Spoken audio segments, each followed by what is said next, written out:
All right, so what's going on, everybody? Welcome back to the channel, man. It's your boy, and it finally happened. For the first time since its inception, Alliance Conquest is actually worth playing. The devs are listening. I hope they keep listening, because the game mode, in my opinion, still needs a few changes. One of them being the whole 1v1v1 situation where two alliances can gang up on another one, and that's usually what happens here. However, I am very happy with the baby steps that they took. I would say more than baby steps, the steps that they took to address the issues that this game mode has had for years. For example, taking 4 days of you needing to play 4 or 5 hours each day for a total of close to 30 hours over a weekend is crazy. So they cut down the playtime and they made the rewards even better. Like, even if you're in the normal league, you can get access to tier 4 materials, which is crazy to me. I never thought they would make this the case. Okay, I thought they would only make it so that you could get tier 4 materials if you're in the top 100. So I'm very happy to see that even if you are in the lowest bracket, you can actually get access to premium rewards. No, granted, you do have to actually play. Okay, it's gonna be 3 days now, Friday, Saturday, Sunday, and you're only gonna need to play a couple hours total as opposed to 20 to 30 hours previously.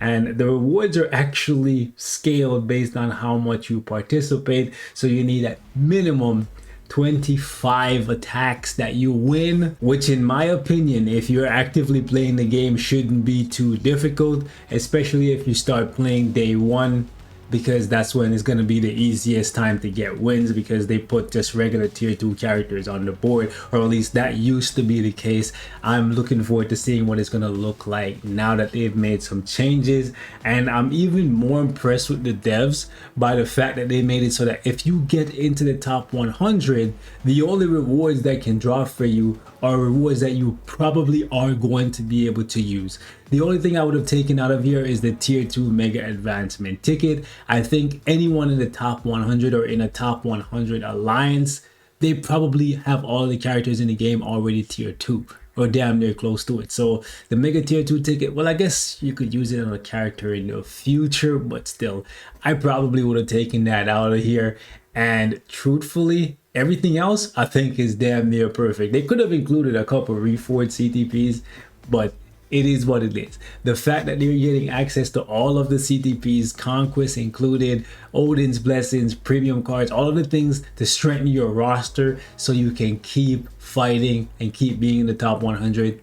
Chef's kiss. Okay, absolutely love this. And in addition to that, one of the changes that I've been asking for has finally come into effect. As you can see, you can now preset up to 30 different teams, which is absolutely fantastic for people with busy schedules or a very deep roster. This way you don't have to come in and search for characters while you're attacking. You can basically theory craft, set your teams ahead of time, and then just pop in when you have time. When the phase is about to start, you come in, you talk to your alliance, you coordinate what you need to do, you pop in. You can easily just do 10 attacks in 10 minutes and then pop back out, come back later, do another 10 attacks, easy peasy, and go on about your day, as opposed to fumbling around selecting your team, attacking a zone just to find out that somebody already attacked that, so now you got kicked out, you got to reselect your team. All that shit was really annoying before, so I am so happy to see that you can now preset teams. So what I wanted to do for you guys in this video is give you a list of characters that you definitely want to put in your presets, whether it's on team 1 or team 2. Now keep in mind that they have made some changes to Alliance Conquest to make it so that you now need to actually have a strong team 1 and a competent team 2. And what I mean by that is, now with the new changes to Alliance Conquest, your artifacts will only activate once. So if your Wolverine gets really low on HP and its undead artifact triggers but he wins the fight, the next person that attacks that Wolverine, the artifact will not trigger again because it's already been triggered. So do keep that in mind. For example, before, if you were fighting a Silver Surfer and he died and then revived, and then when he revived he won, and then he got attacked again by a different person or by you with a different team, well, Silver Surfer would then need to be killed twice again. That is no longer going to be the case based on what they said in the patch notes. You need to make sure that Team 2 is pretty competent so that if Team 1 gets wiped, the follow-up team can actually run cleanup. Now, you might be looking at this and you're wondering, why did I spread myself so thin? Why did I make 30 teams instead of just making 15 incredibly strong ones? The answer to that is very simple. I'm only in normal right now, so I'm just going to be fighting regular players. I don't have to worry about the Omegalodons. So I figured I'd make 30 decent teams that can win instead of focusing on just making 15 teams and just reviving the same 15 teams over and over again. And if at some point I start fighting difficult opponents that require me to revamp my teams, I'll do that accordingly. But for now, this is what my presets are going to look like. Now, obviously, you can copy my presets if you want to, because some of these teams just make sense to put these characters together. Others I'm just testing out to see if they work, but do keep in mind it's build and account dependent.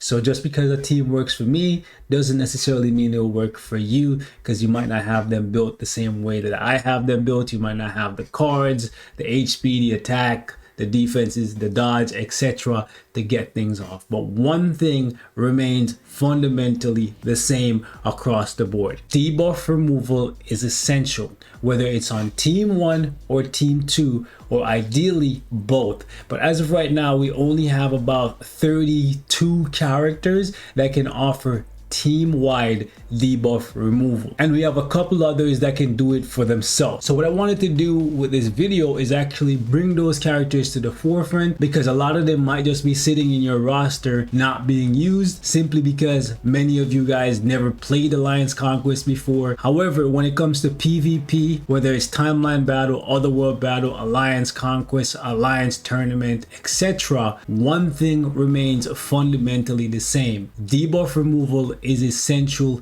if you want to win, because if you get stunned, paralyzed, time freeze, or immobilized in any way, shape, or form, unless your name is Silver Surfer, you're going to die and you're going to lose, because you have no way to protect yourself or damage the enemy. Whereas in the case of Silver Surfer or a character like Destroyer or Icon, they can just reflect damage back at the enemy, so they don't necessarily need to be attacking to win. Most characters will die if they get CC'd or crowd controlled, so you want to make sure that somebody on your team can offer debuff removal. And that brings me to this section of the video. These characters right here absolutely need to be considered when you're putting together your presets, because with the exception of Hulkling and Gorilla Man, these characters are actually staples for any kind of PvP content,